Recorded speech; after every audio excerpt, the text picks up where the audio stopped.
Today we're going to talk about classic Hodgkin's lymphoma. Disclaimer, I'm not a hematopathologist. My goal is to give an overview review for the general pathologist/resident. One-liner. It's a germinal center-derived B-cell neoplasm composed of tumor cells, quote-unquote your Reed-Sternberg cells, within a microenvironment composed of varying proportions of non-neoplastic immune cells appearing in the lymph node or mediastinum that is CD15 positive, 30 positive, CD20 and 45 negative, and PAX5 positive but weak to moderate. Now, if it were CD20 and 45 positive and CD15 and 30 negative and look like popcorn cells, then you want to think about nodular lymphocyte predominant Hodgkin's lymphoma or your non-classic Hodgkin's. That will be talked in another video. Epidemiology and etiology. It's a bimodal peak in the USA, peaking in 25 to 35-year-olds and 60-year-olds in white and Asian Pacific Islander populations in particular. You have a 2.55 increased risk after having infectious mononucleosis. And there's strong evidence in terms of etiology that latent EBV drives transformation. Although there are EBV negative classic Hodgkin's lymphoma, there are higher rates in those with higher socioeconomic status, and overall there's a slight male predominance except for your nodular sclerosis subtype, where there's a slight female predominance. Reed-Sternberg cells, what are they? They are neoplastic cells generated through incomplete cell division. As B-cell origin, as evidenced by your PAX5 staining, is it has a characteristic cellular non-neoplastic microenvironment. Of your classic Hodgkin's, 0.1 to 10% make up your Reed-Sternberg neoplastic cells. And histologically, it'll be 4 to 5 times the size of a background lymphocyte, and it's CD15-30 positive. There are multiple presentations of Reed-Sternberg cells besides your classic owl-eyed. You could have multinucleated Reed-Sternberg cells. You can have lacunar cells, which are retraction of Reed-Sternberg cells of the cytoplasm after fixation. And so it looks like it has spaces. Mononuclear Reed-Sternberg cells and mummified Reed-Sternberg cells, which represents an apoptotic Reed-Sternberg cell. There are 4 subtypes of classic Hodgkin's lymphoma: nodular sclerosing, mixed cellularity, lymphocyte rich, and lymphocyte depleted. Subtyping may not be relevant for modern therapy, but should be reported whenever possible. But you can say it might not be possible if there is limited material, for instance, from a core needle biopsy.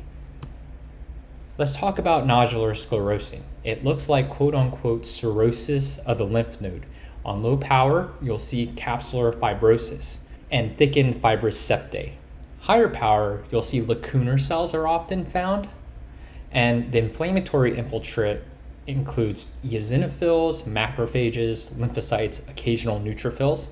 If there are numerous Reed-Sternberg cells in sheets and it's very pleomorphic, there's a syncytial variant, and it looks scary and can even look like your anaplastic large cell lymphoma, which is a T-cell lymphoma.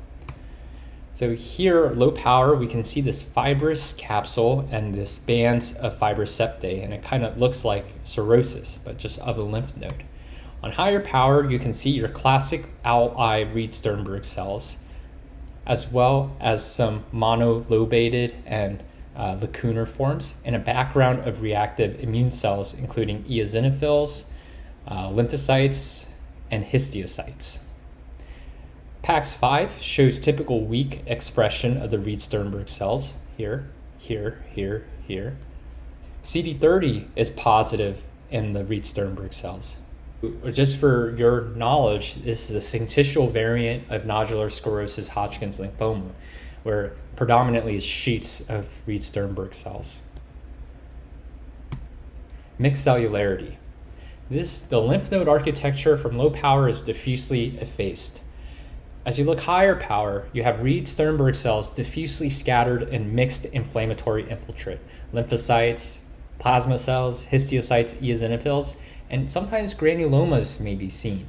The fibrosis of capsule and septate is not prominent in contrast to your nodular sclerosing. So here's a low power view of classic Hodgkin's lymphoma mixed cellularity, where you see this effacement of the lymph node. There's no primary follicle, secondary follicle. Higher power, there's an extensive inflammatory microenvironment composed of small lymphocytes, histiocytes, eosinophils, and plasma cells, and we can see our Reed-Sternberg cells as well, some monolobated ones. Lymphocyte rich, this is often nodular, but sometimes it has a diffuse infiltrative architecture. You have abundant small lymphocytes, no neutrophils nor eosinophils. The interfollicular zones are compressed. There can be germinal centers, but they're small and atretic. It can be easily confused for non-classic or nodular lymphocyte predominant or NLP Hodgkin's, and IHC is essential to distinguish. Where lymphocyte rich, it'll be CD15-30 positive, but 20-45 negative. So here is lymphocyte rich, and you can see your multinucleated Reed-Sternberg cells in a rich background of lymphocytes. And CD21, which shows your follicular dendritic meshwork, shows your kind of regressed lymphoid follicles. CD30 is positive around your Reed-Sternberg cells. PAX5 shows weak staining of the Reed-Sternberg cells, showing that it's a B cell neoplasm, and EBER-ish is positive. Lymphocyte poor. This is rare, less than or equal to 2%, strongly associated with EBV. It's a diffuse growth pattern from low power, and you'll see a predominance of Reed-Sternberg cells and very little background lymphocytes, as well as very little eosinophils and plasma cells. There's two patterns. You can have sheets of Reed-Sternberg cells, or you can have just diffuse fibrosis and abundant histiocytes. So this is an example of lymphocyte depleted, where you see an abundance of Reed-Sternberg cells here and scant inflammatory cells in the background. Your differential diagnosis include your T cell, histiocyte-rich large B cell lymphoma. This entity will have negative CD15 and 30. BCL6 will be positive, and EBV will be negative.